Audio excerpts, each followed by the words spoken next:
Petite histoire de la Syrie et du Liban, chapitre 7, la dynastie des Omeyyades, de 660 à 750. Premièrement, Morawiya Ier. Deuxièmement, les premiers successeurs de Morawiya. Apogée de la puissance arabe. Troisièmement, déclin et chute des Omeyyades. Quatrièmement, la société. 5. L'état économique et la vie intellectuelle. 6. L'histoire religieuse. Précis. Morawiya Ier règne 20 ans, de 660 à 680. Il est le véritable fondateur du califat. Damas devient la capitale de la Syrie et de l'Empire, qui atteint son apogée sous le règne de Walid Ier, 705-715. La décadence commence avec Sulayman, qui assiège Constantinople sans succès, 716-717. Les guerres civiles hâtent la chute des Omeyyades et l'avènement des Abbassides en 749.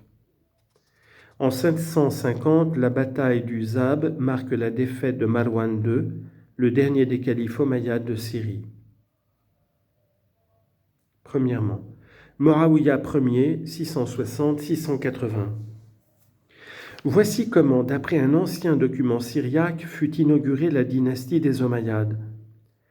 Dans l'année 660 de Jésus-Christ, un grand nombre d'Arabes et d'Émirs se réunirent à Jérusalem pour y élire Moawiya comme roi. Ce prince monta au calvaire, puis il se rendit à Gethsémani et au tombeau de la bienheureuse Marie, où il pria de nouveau. Ensuite, il établit son trône à Damas, qu'il préféra à Médine et à Koufa. Ce choix éleva Damas au rang de capitale de tout le califat. Il attesta la volonté de Morawiya de s'appuyer plus que jamais sur les Syriens qu'il aimait à cause de leur discipline et de leur dévouement à sa personne. Il admit les chrétiens à sa cour et dans sa familiarité. Son médecin Ibn Otal était chrétien. De même, Mansour ibn Sarjoun, auquel il confia le Diwan ou ministère des Finances et la comptabilité de l'armée. C'étaient les seuls services administratifs qui intéressaient les Arabes. Morawiya est le véritable fondateur du califat.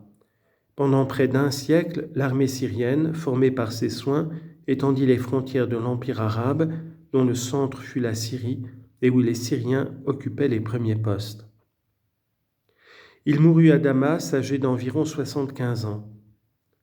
Malgré son double échec sous les murs de Constantinople, 668-669 et 673-678, Morawiya reste dans l'esprit des Arabes le type du souverain. Voici le testament laissé à son fils Yazid. Avant tout, aie égard aux Syriens, qu'ils constituent ton entourage, soient les dépositaires de tes secrets. Contre les menaces de tes ennemis, tu pourras compter sur leur dévouement. Mais après la victoire, ramène-les dans leur foyer. Hors de chez eux, tu les exposerais à perdre leur qualité. Fin de citation. 2. Premier successeur de Morawiya, apogée de la puissance arabe. Les premiers successeurs de Morawiya eurent souvent à lutter contre les Bédouins du Hidjaz et de l'Irak, qui refusaient de reconnaître la suprématie de la Syrie. Ils durent plusieurs fois assiéger et reprendre la Mecque et Médine. Yazid Ier, 680-683, s'intéressa à l'agriculture, creusa à Damas un nouveau canal, le Nahr Yazid. Seul parmi les califes, il fut appelé Muhandis, ingénieur hydrographe. Sous son règne eut lieu la journée de Karbala, commémorée annuellement par les chiites. Le 10 octobre 680, Hossein, fils de Ali, ayant quitté Médine avec ses partisans pour aller soulever l'Irak contre Yazid, rencontra les forces de ce dernier à Karbala. Sommé de se livrer, Hossein périt dans la bagarre. Après le califat éphémère de Morawiya II en 684, toutes les provinces se soulevèrent. Son successeur, Marwan Ier, 684-685, réussit à reconquérir l'Égypte.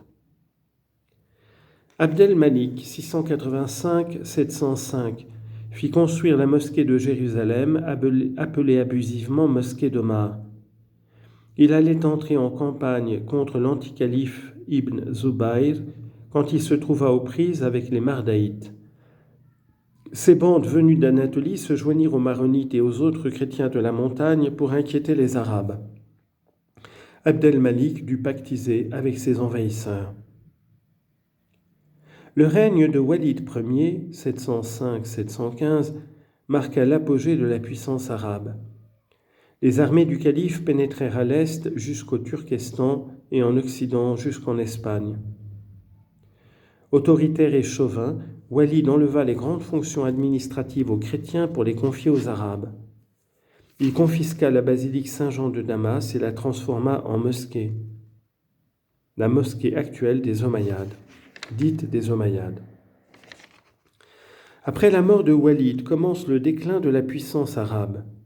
Sulayman, 715-717, prince voluptueux, échoue lamentablement au siège de Constantinople que sauve un Syrien d'origine, l'empereur Léon l'Isorien.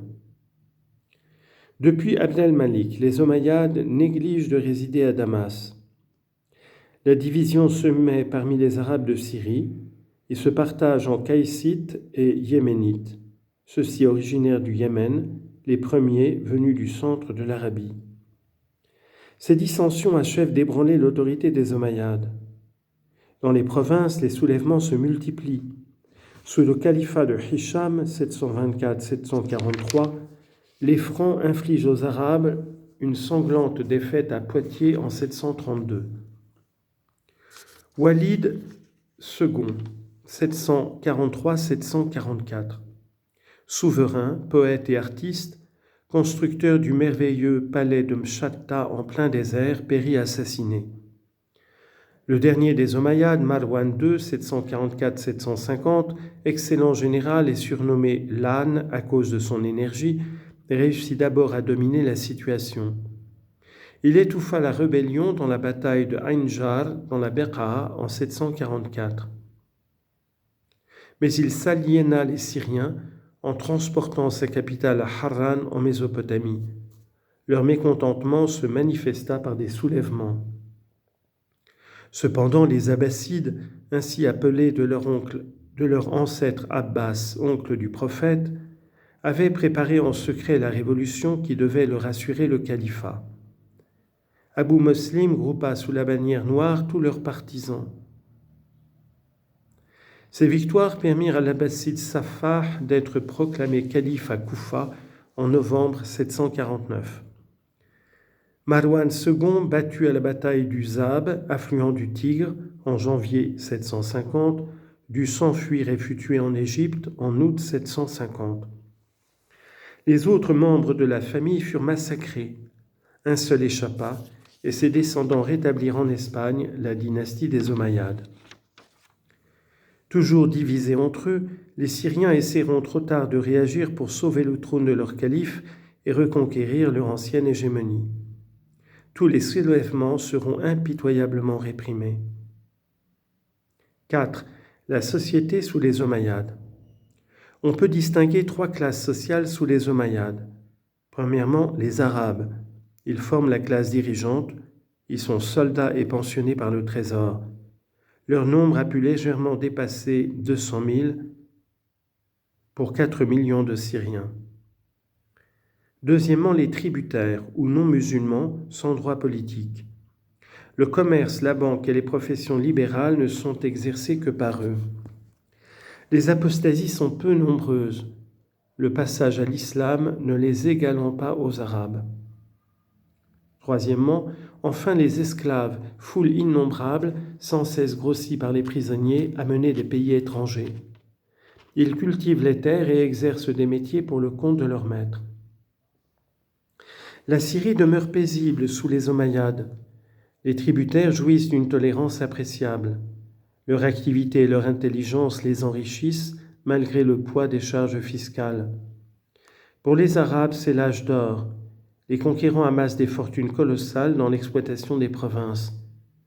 Eux-mêmes comparent le régime à une table toujours servie où les uns soupent, les autres dînent.